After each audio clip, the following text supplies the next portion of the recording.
Куршумот на копнежот, Јон Деаконеску. Поетот се искачува на планината, во воздухот читајќи знаци непознати од никого. Самолетот на црната птица ќе му ја покаже добрата патека, скриена во неизговорени зборови и во молитвата на земјата.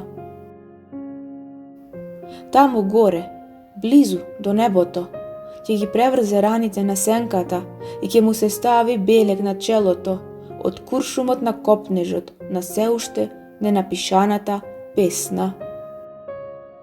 И од сенката прерано дојдена, како награда или казна на рамнилото на сомнежот.